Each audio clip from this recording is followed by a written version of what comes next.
আসসালামু আলাইকুম এভরিওয়ান, কী অবস্থা সবার। আজকে হচ্ছে আপনাদের একটা ঝটফট বিরিয়ানি রেসিপি শেয়ার করব। এখানে প্রথমে আমি হলুদ, লবণ, জিরে গুঁড়া, গরম মশলা আর হচ্ছে এখানে মরিচের গুঁড়া এবং এলাচ, দারচিনি, লবঙ্গ হচ্ছে আস্ত নিয়ে নিয়েছি। আর এখানে হচ্ছে আমি আজকে মুরগির মাংস দিয়ে বিরিয়ানিটা রান্না করব। আর এটা হচ্ছে দেশি মুরগি। তো আমি এখানে কিছু হাড় চর্বি সহ মাংস নিয়ে নিয়েছি। আর এখানে আমি এবার গুঁড়ো মশলাগুলোর সাথে অ্যাড করে দিচ্ছি।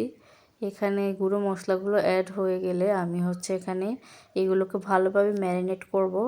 এখন আমি এই পর্যায়ে কোনো তেল অ্যাড করব না, আগে ভালোভাবে ম্যারিনেট করে নিব।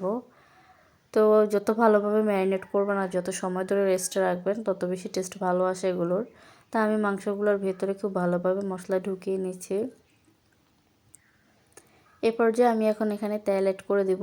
তেল অ্যাড করে এটাকে ভালোভাবে ম্যারিনেট করে বেশ কিছুক্ষণের জন্য এটাকে রেস্টে রেখে দিব, যাতে করে মশলাগুলো মাংসের ভিতরে ভালো করে ঢোকে।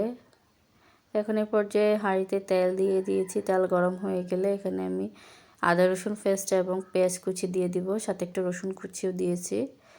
আর এখন এখানে এগুলোকে একটু বাদামি করে ভেজে নিব। তো ভাজা হয়ে গেছে। এখানে আমি এই পর্যায়ে মাংসগুলো দিয়ে দিচ্ছি।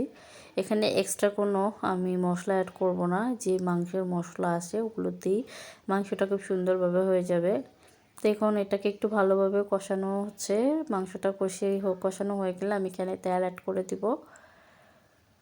তো খুব সুন্দর একটা কালার এসেছে। আসলে এভাবে গুঁড়ো মশলা দিয়ে যদি আপনারা ম্যারিনেট করে রাখেন তাহলে খুব সুন্দর একটা কালার আসে।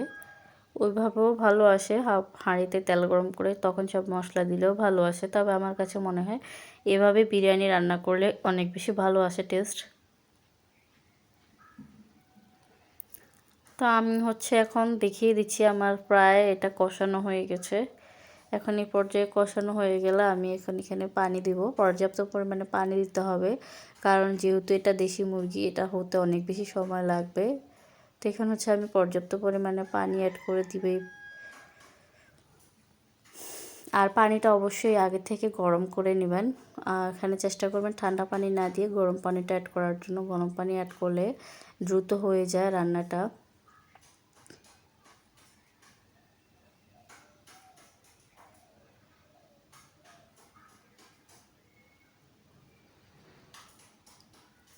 তো এই তো গরম পানি অ্যাড করে দিয়েছি। অ্যাড করার পর এখানে এটাকে কষিয়ে পানি যতক্ষণ না শুকিয়ে যায় ততক্ষণ পর্যন্ত জাল করে নিয়েছি। তারপর এখানে আমি পোলাওর চাল ভিজিয়ে রেখেছিলাম, আগে থেকে পানি ঝরিয়ে রেখেছি, ওখানে আমি দিয়ে দিচ্ছি। আর কয়েকটা কাঁচামরিচ দিয়েছি। আগেই বলে দিচ্ছি এটা খুব স্পাইসি একটা বিরিয়ানি হবে। এখন এটাকে নেড়ে চেড়ে এটার সাথে পর্যাপ্ত পরিমাণ পানি দিয়ে দিয়েছি। আর এখানে হচ্ছে আমি গুঁড়ো দুধ পানির সাথে মিশিয়ে তারপর আবার দিয়ে দিলাম, এতে করে টেস্ট ভালো আসে। এটা অপশনাল, না চাইলে না দেবেন। তো এই তো নেড়েছি, এটাকে দমে রেখে দিয়েছি। দমে রাখার পর আমার হয়ে গেল ঝটপট বিরিয়ানি। এই তো আমি এখন পরিবেশন করে নিয়েছি খাওয়ার জন্য। তো কেমন লেগেছে আজকের এই ছোট্ট ভিডিওটি অবশ্যই আমাকে কমেন্ট করে জানাবেন। সবাই ভালো থাকবেন, সুস্থ থাকবেন। আল্লাহ হাফেজ।